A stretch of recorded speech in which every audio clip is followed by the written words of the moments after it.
Alright, so here I am to discuss the rest of my idea for Supergirl Season 1.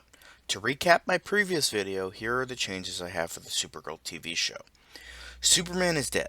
Nobody is there to greet Kara when she lands on Earth. She's adopted by the Danvers and named Linda. No Alex, though. She tries to fit into society as best she can. Fast forward 7 years later, and Linda is going to be in college and interning at the Daily Planet in Metropolis. She'll be played by Molly C. Quinn, a younger actress. Her mentor and friend is Jimmy Olsen, this time played by Billy Magnuson rather than McCod Brooks. Somewhat out of jealousy of Cal, she stops a bank robbery by the Lightning Master and kind of reveals herself to a bunch of people. She is dealing with the fallout of that, and Jimmy finds out that she is related to Superman in some way. She then saves a multitude of people from a building fire and is seen by a news camera, and therefore becomes seen to tons and tons more people. She and Jimmy talk and she reveals everything to him, trusting him. The public doesn't trust Linda yet, a la Superman and BVS. She starts her super career anyway, wanting to save people from threats that she may or may not be ready for. Martian Manhunter is watching her from the shadows, but we don't know he's a Martian Manhunter yet, similar to the original show. As well as no DEO, because that's fucking stupid, and no Cat Grant. She'll either not be part of the Daily Planet or she'll be dead. Don't want to spend a lot of time on a character that won't matter in the long run. Okay, so it's been 3 episodes. And going back to the air dates of each episode back in 2015, we're at the middle of November, and there are only 5 more episodes, including the fourth, until the winter break. So, what I have in mind for these 5 episodes is just to have some sort of Beast of the Week, similar to Smallville in Season 1 of The Flash, but have it be very small and super obscure villains. In these 5 episodes, she will fight the Prankster, who is pretty much the trickster, but in actuality came first and was obviously a Superman villain. Colonel Future, who uses high tech weaponry to commit crimes. Dr. Chaos, who I'm going to make a generic mad scientist since his original backstory is a bit too much for the show. Nuclear Man, yes, I know, but wait. His backstory will be completely changed from the Superman 4 origin. He'll be similar to the Flash villain Fallout, who was used in the Thinker's Plan in Season 4. He'll just be a walking thing of radiation, pretty much, just clowning on the whole nuclear man concept. Baron Sunday will be the final villain, and here Supergirl will learn a weakness towards magic and have to find a different way to defeat him. At the end of the episode, there will be a tease to the villain for the rest of the show, Maxwell Lord. I thought Peter Fasinelli did a pretty good job in the role. It's kind of a shame we didn't get more of him, but due to the change in location and network for Season 2, Lord is off the radar. In my Supergirl universe, I'm just gonna have it all be on the CW. It's just a tighter knit story if it all takes place on the CW and no identity confusion and whatnot. But there are going to be some changes for Lord. I considered making him more like what I envisioned Jay Baruchel's version was going to be in the canceled Justice League Mortal movie, but I decided against it. I think I envision him to be a bit more stoic and level headed rather than smarmy and sarcastic. Plus, make him more sinister and kind of creepy. Maybe a mix of Kevin Spacey's Lex Luthor with Vincent D'Onofrio's Wilson Fisk, but with a full head of hair. Plus, due to no Alex, no weird kind of romantic subplot, he's going to be a powerhouse manipulator, not a wimpy con artist slash swindler. In this universe, him and Luthor would have been good friends because they're both rich and evil. Why not? So when Maxwell Lord sees Supergirl stopping threats of these small-time metahumans, he wants to finish what Lex started. That will be his reason. Kind of simplistic, but I think he will grow as the show pushes forward and fall into his own reasons why he wants to destroy Supergirl. He'll also have his telepathy powers in the show, which were absent in the original show for some reason. At least from what I remember, I think. I think. Don't quote me on that then. So, after the winter break, we will get a smaller episode with Supergirl doing good, and her dealing with not only newfound admiration, but newfound hatred, and how she kind of deals with that. Just a smaller story about Linda.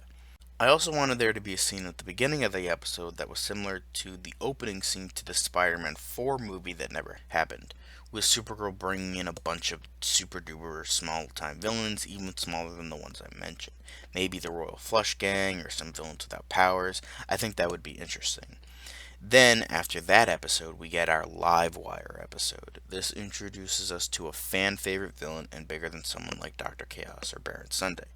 In my version, Leslie Willis, who will still be played by Brett Morgan, will be kind of a shock jock, but not really because they are kind of out of date a bit. In this universe, Leslie Willis will pretty much be a slightly less exaggerated Alex Jones. I think that would be kind of funny, and she'll be on a modern site like YouTube and have a podcast. She'll get her powers during a thunderstorm. As a publicity stunt, she wants to jump off of a building of Maxwell Lord's, maybe have it be a message about how corrupt these corporations are or something. She jumps off, and after falling a couple stories, Superman grabs her after she mastered her ability to fly previously, which I forgot to mention. Apologies. And right then and there, they get struck by lightning, and she gains her powers. So now Livewire has a reason to hate Supergirl, rather than the flaccid and dumb reason in the actual show. It's also reminiscent of the scene in The Incredibles where Mr. Incredible saves the guy who jumped off the building. After this, she discovers her powers and realizes that Supergirl did this to her. So she goes on her YouTube channel and denounces Supergirl in front of hundreds of thousands of people. This gets people to hate her more, fueling that distrust debate. Then, quietly and away from public view, Livewire tries to kill Supergirl, but Supergirl ends up defeating her. But people see her and think she's attacking an innocent woman whose life people believe she destroyed. So we have Supergirl now dealing with more people distrusting her. With this, at the end of the episode, Livewire is in her home and she is visited by Maxwell Lord, who wants to use her new abilities to destroy Supergirl. Her hatred of Supergirl outweighs her hate for Lord, so she agrees. Next episode, she'll deal with another kind of popular villain, Silver Banshee. The episode will be very similar to the episode where she got her powers and was featured. She'll still be played by Italia Ricci because I like her and she was good as Silver Banshee.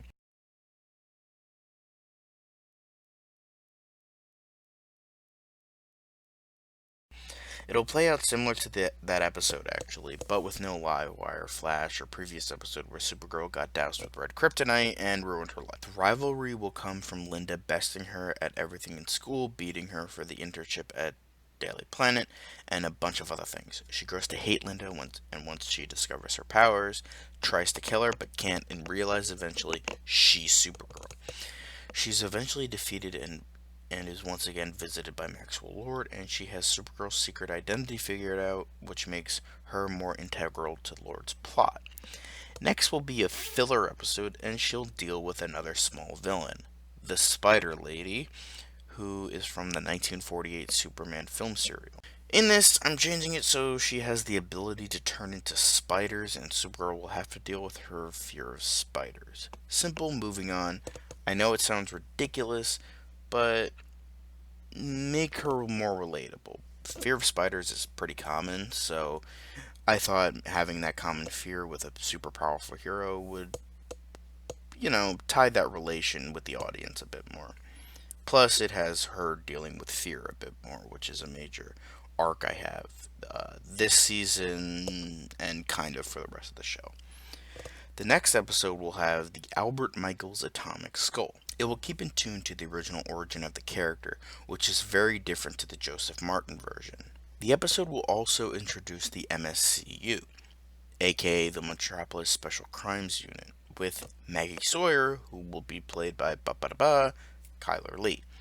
Lima's portrayal in season 2 was okay, but she just didn't feel like Maggie Sawyer. She just seemed like a generic FBI agent with the Sawyer name slapped on her, and it's like, yeah, okay, sure. I feel like Lee would be a better fit for the character. So with that, Atomic Skull is apprehended by the MSCU, and Sawyer and Supergirl have a back and forth about how these villains should be handled and whatnot. Sawyer is tough, gritty, and grounded, a stark contrast to Supergirl's hopefulness and naivety. However, maybe due to Supergirl's incompetence or maybe an accident, Atomic Skull gets loose and starts wreaking havoc, and they have to work together to stop it. At the end of the episode, Atomic Skull is visited by Maxwell Lord.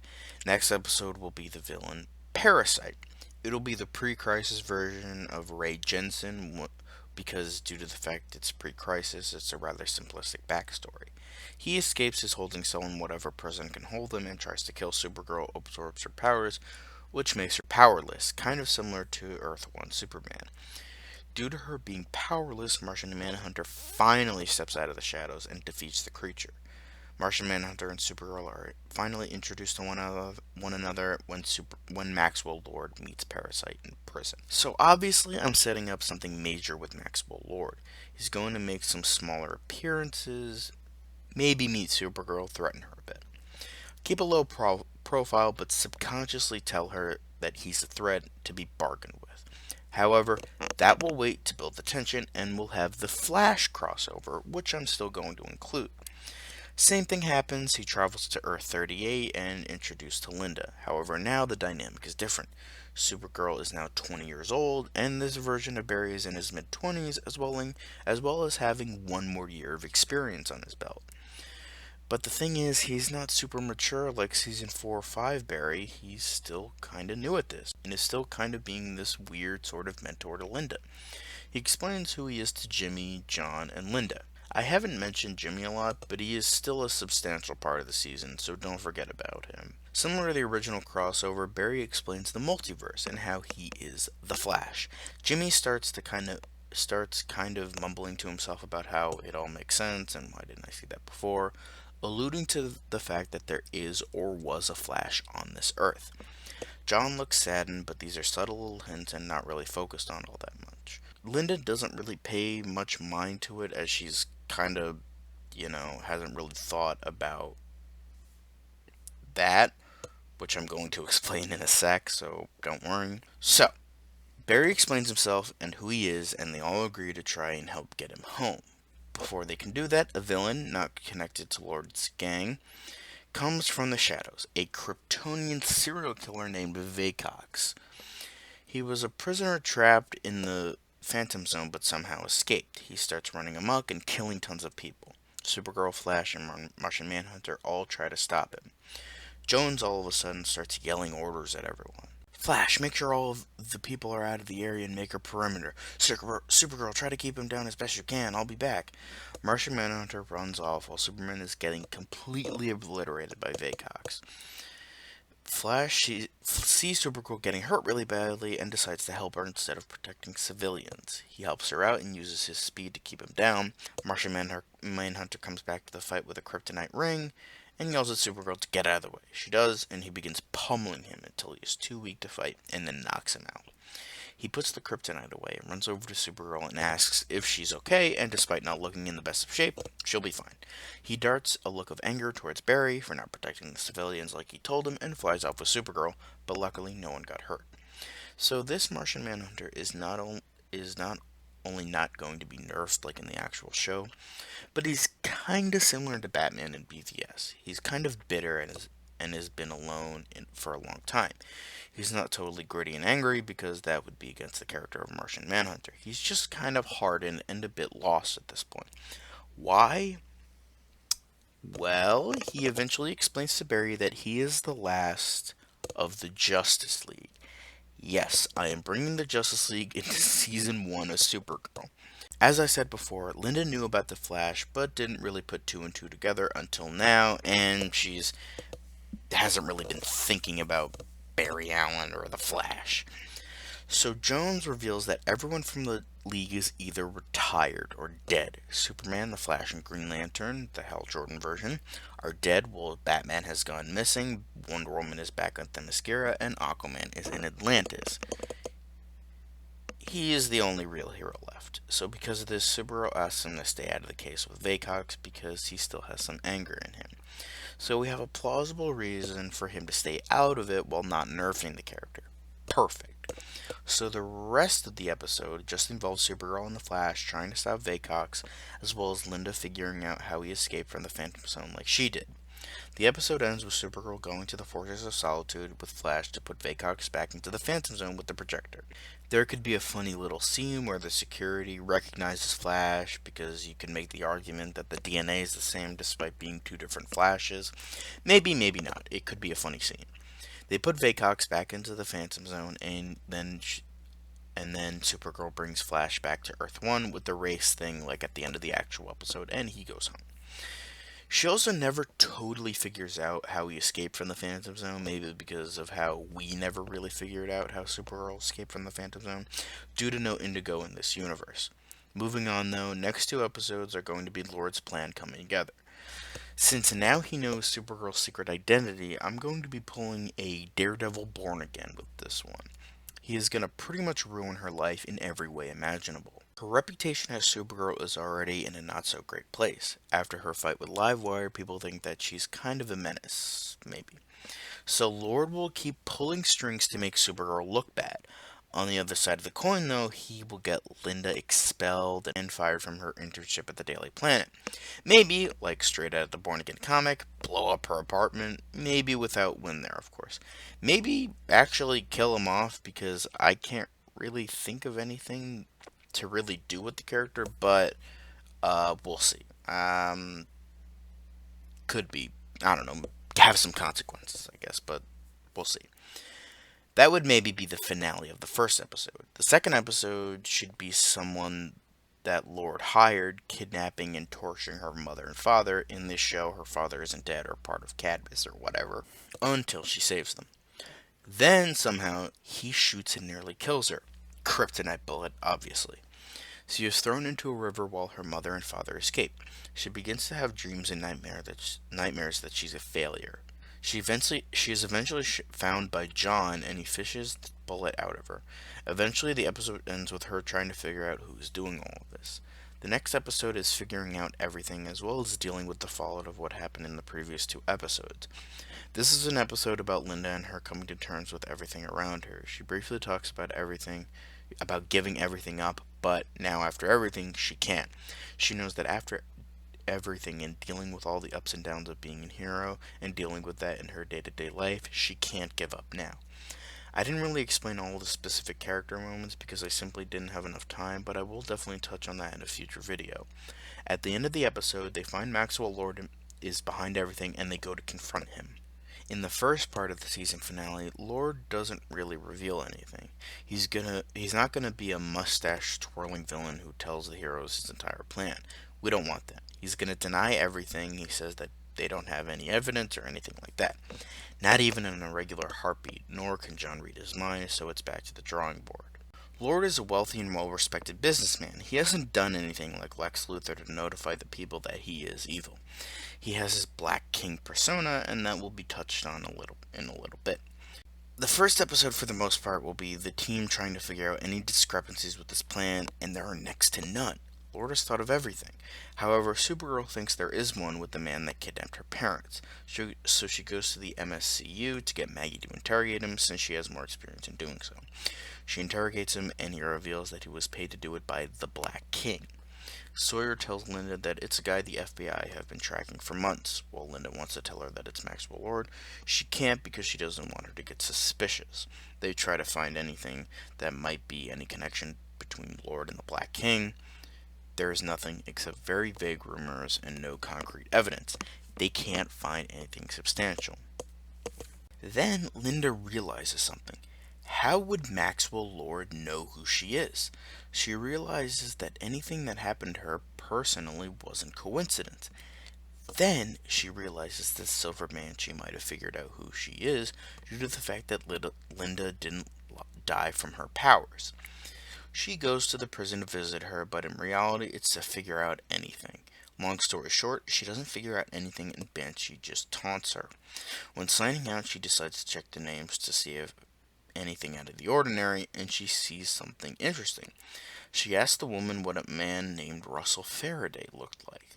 She says that she didn't get a good look, he had a hood and sunglasses on. Supergirl goes back to the group and states that Maxwell Lord was there under the name Russell Faraday, who was an alias used by Randall Flagg in the book The Stand. I like Stephen King, so I wanted a little reference there, plus Black King, Stephen King, it all makes sense. Anyway, she figures it out and she thinks Maxwell Lord is planning something big and goes to meet him alone. Big mistake. The episode ends there on a cliffhanger. Next episode, she confronts him about Russell Faraday and he laughs, thinking she has it figured out. He dilly-dallies around the subject until he then stabs her with a shard of kryptonite and he throws her out the window, where she is picked up by John Jones, where he takes the kryptonite out and puts her on the ground. Then Lord calls up somebody and says, "It's time for their revenge," and hangs up. It shows the four main villains, Parasite, Livewire, the Silver Banshee, and Atomic Skull, getting released. Meanwhile, Supergirl is on the ground, incredibly weak. They eventually meet a weakened Supergirl and a John who isn't ready to fight. There is going to be two major fights, the first of which they lose and the second they win.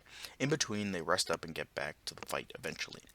There could be some character moments between Linda and Jimmy, Linda and Win, and Linda and John. Maybe as Supergirl saving some people to get her reputation back. Now, in the second fight, Martian Manhunter has to learn to pull back on his punches a bit because he doesn't want to be brutal and kill these people. Again, Martian Manhunter is a powerful hero, so I want to get around using his full power for now, without totally nerfing the character. Anyway, Livewire and Atomic Skull go to Supergirl, while Parasite and Silver Banshee go to Martian Manhunter. Each will get a weaker villain and a stronger villain. Through their experience of fighting them, they will take out the weaker villain with ease, and the stronger villain with some help from the other person, so they can go back and forth. But it is mostly Martian Manhunter doing the heavy lifting because he's more experienced, and Supergirl is still kind of weakened to the kryptonite, maybe. However, Parasite is the toughest, and unfortunately, a giant fire breaks out and Martian Manhunter is out of the fight for now, so Supergirl has to figure out how to defeat him without killing him. So she goes to John and says that Parasite has to absorb some of his powers to destroy him. He trusts her, so he does it.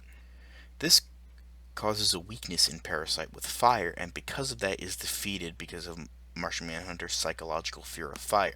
The fact that she saved the day and was alongside an old Justice League member, she gained some of her good name back. However, they can't prove that Lord had something to do with it, so he gets off scot-free.